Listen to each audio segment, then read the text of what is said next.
Unfortunately বাংলাদেশের বিচার বিভাগে এমন একজন ব্যক্তিত্ব পেয়েছিল দেশের মানুষ, যিনি মোর ক্যাথলিক দেন পোপ, অর্থাৎ শেখ হাসিনার চেয়ে বড় আওয়ামী লীগের ছিলেন এই অবিচারক খায়রুল হক।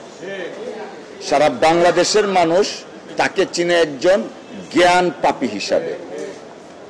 জ্ঞান পাপী কেন বললাম? জ্ঞান পাপী, এই মহামান্য সুপ্রিম কোর্টের পবিত্র জায়গায় সর্বোচ্চ চেয়ারে বসে তার স্বেচ্ছায়, যে কারণে বললাম মোর ক্যাথলিক দেন পোপ, স্বেচ্ছায় সজ্ঞানে উদ্দেশ্য প্রণোদিত হয়ে তত্ত্বাবধায়ক সরকার ব্যবস্থাকে বিলোপ করেছেন। তারপরের ইতিহাস প্রত্যেকেরই আমাদের জানা।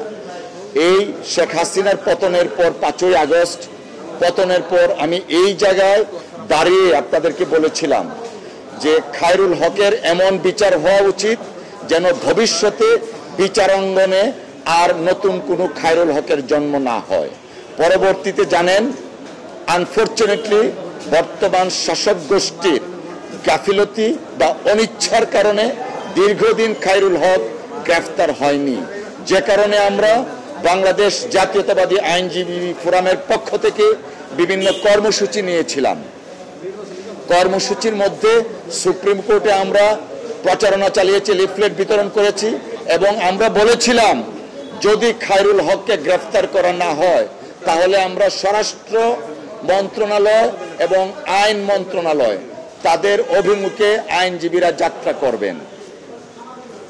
আমাদের দাবির প্রেক্ষিতে খায়রুল হককে গ্রেফতার করা হয়েছে।